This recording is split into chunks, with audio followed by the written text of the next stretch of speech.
तो हम इस वीडियो में बात करने वाले हैं न्यू बिंग वर्सेस गूगल के बारे में। तो मैंने यार आज कुछ सर्चेस किए न्यू बिंग और गूगल में बहुत सारे, और कुछ सवाल जवाब भी किए। तो मैंने कुछ डिफरेंसेस पहचाने इसमें, तो मैं आपको बताऊंगा। तो मैंने यार 4-5 तरह के सवाल किए, जैसे कि इंटरव्यू क्वेश्चंस और बहुत कुछ, जैसे कि प्रिसाइज प्लानिंग तो पहला सवाल मैंने क्या किया कि मेरे को 8 घंटे पढ़ाई करनी है, 2 घंटे नेटफ्लिक्स देखना है और 6 घंटे सोना है। तो उसमें मेरे को बिंग ने कुछ इस तरह से शेड्यूल पूरी तरह से तैयार करके दिया। और सेम सवाल मैंने गूगल क्रोम पे पूछा कि मेरे को कुछ कोरा क्वेश्चंस मिले जो कि यूजफुल नहीं है, जो कि कुछ लोगों के एक्सपीरियंस वो लोग शेयर करते हैं, वो मेरे को दिखी। But that is important, but this is insane man. Okay, new Bing is insane. तो ये था पहला सवाल। तो दूसरा सवाल मैंने क्या किया कि as a Java developer, so which questions they will ask me in interview questions. तो उसके जवाब में मेरे को न्यू बिंग ने कुछ इस तरह से जवाब दिया जो कि एक प्रिसाइज था। मतलब उसने कुछ रिसोर्सेज दिए कि आप इस वेबसाइट पे जाकर इन क्वेश्चंस को चेकआउट कर सकते हो। बट इसके अदर हैंड मेरे को गूगल सर्च ने क्या आंसर दिया कि उसने एक डिजिटल ओशन की पूरी तरह की 50 क्वेश्चंस की लिस्ट पूरी तरह के मेरे सामने रख दी, जो कि मैं उसको पढ़कर एक अच्छी से तैयारी कर सकता हूँ उस 50 क्वेश्चन को पढ़कर। तो इससे ये समझ में आता है कि यार मतलब हम न्यू बिंग को इस्तेमाल कर सकते हैं, न्यू बिंग चैट को हम इस्तेमाल कर सकते हैं जैसे कि एक रिसोर्स के लिए। बट तो एक पूरी तरह से ऑटो जनरेटेड क्वेश्चन हमको पूरी तरह से तैयार करके नहीं देगा। तो तीसरे सवाल मैंने पूछा कि एज ए जावा डेवलपर मेरे को एक रिज्यूम बना के दो। तो न्यू बिंग ने कुछ इस तरह से जवाब दिया कि वो एक रिज्यूम नहीं बना सकता because it is not that much creative. अगर आप यही सवाल ChatGPT से पूछो तो एक पूरी तरह से एक रिज्यूम टेम्पलेट आपको बना के देगा एक टेक्स्ट फॉर्म में। ओके, तो न्यू बिंग ने कुछ मेरे को आइडियाज दिए कि how to create a resume, so which context you have to focus on, so this type of answers दिखे हो मी। बट यही सवाल मैंने गूगल से पूछा तो कुछ मेरे को वो ऐसी मतलब स्पॉन्सर्स ऐड दिखा दिए जो कि बहुत ही इरिटेटिंग थी। और उसके आखिर में ये था कि यार मतलब कुछ टेम्पलेट्स जो कि आप एक्सपीरियंस कर सकते हो। तो क्वेश्चन नंबर 4 मैंने ये पूछा कि मेरे को एक तैयार करने थे स्क्रिप्ट। अगर मेरे को 1 मिनट का वीडियो बनाना है तो एक वीडियो को बनाने के लिए मैं 5-6 घंटे तो सर्च नहीं करूंगा।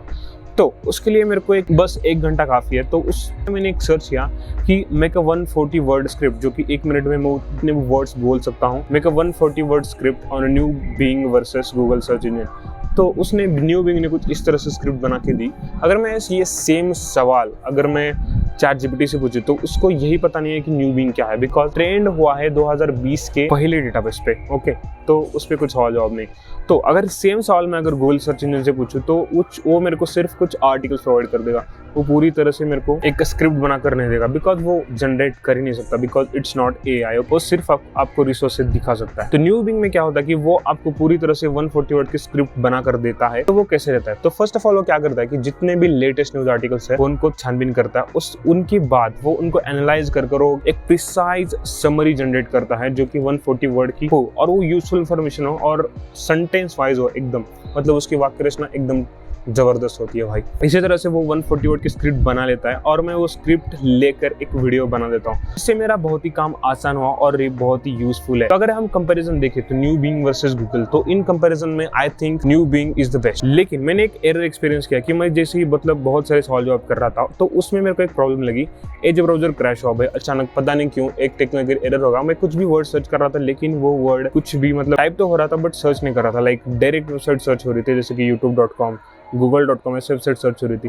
उसकी वजह से एज क्रैश हो गया। मेरे को देखना था यार स्कोर इंडिया का। तो मैंने गया क्रोम पे। तो क्रोम पे जाके मैंने को बिंग पे सर्च करना था। तो मैंने बिंग की वेबसाइट पे गया, तो मैंने बिंग पे सर्च मारा IND, तो मेरे को अलग ही दिखा, मतलब ड्रग इन्फॉर्मेंस कोड। तो ऐसा नहीं दिखना चाहिए भाई। They have to understand that this is a high volume keyword and just okay, ये उनका काम है भाई, अपन तो नहीं बता सकते। वही कीवर्ड मैंने यार गूगल पे सर्च किया तो मेरे को एक प्रिसाइज स्कोर देखने को मिला और मैं देखा भी। तो मेरे को अगर बिंग पे जाना हो तो वहां पे मेरे को स्कोर तो मेरे को दिख जाएगा भाई, स्कोर तो दिख जाएगा सर्च इंजन पे, बट मेरे को आर्टिकल छानने पड़ेंगे जो कि गूगल एक प्रिसाइज आंसर दे रहा है जस्ट एक वर्ड टाइप करने पे। कुछ चीजों में यार गूगल बहुत ही तगड़ा है और कुछ चीजों में बिंग तो बाप ही है भाई। अगर आपको एक टेक्स्ट जनरेटेड है, स्क्रिप्टेड है, मतलब ये बहुत कुछ करना है, आपको एक टेक्स्ट रिलेटेड काम करना है, कॉपी पेस्ट काम करना है, तो बिंग इज द। अगर आपको रिसर्च करना है, बहुत डीप रिसर्च करना है, तो आपको समझो जो अगर पढ़ाई करनी है तो new Bing is not the best option. You have to go for the Google, but you have to understand those articles, you have to read those articles. अगर आपको AI वो आर्टिकल्स रीड करके अगर डिस्क्राइब करके information दे रहा है तो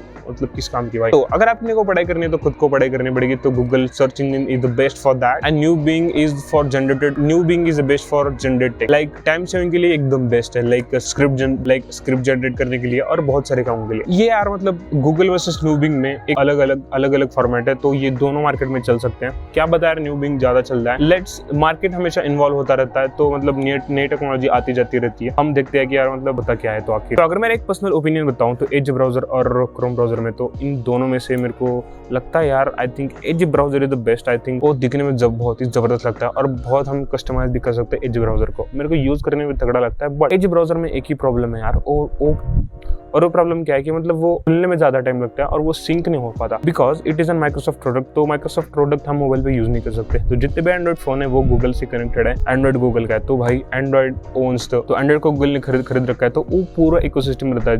जैसे मैं बहुत सारे गूगल के एप्स यूज करता हूँ उसके लिए, जैसे कि मैं डॉक्यूमेंट करने के लिए गूगल कीप यूज करता हूँ और बहुत सारे एप्लीकेशन यूज करता हूँ जो कि गूगल के इकोसिस्टम के साथ सिंक होते हैं। तो मेरे को गूगल क्रोम अच्छा लगता है। तो that's it for the video. अगर आपको वीडियो इन्फॉर्मेटिव लगता है और तो आप इस वीडियो को लाइक करें, और नेक्स्ट वीडियो में बनाऊंगा ChatGPT versus new Bing. Obviously ChatGPT is the best, but we have to test it which is the best. कुछ सवाल जवाब करेंगे यार और उस वीडियो में जवाब देंगे। तो stay tuned for more videos like this, subscribe to the channel.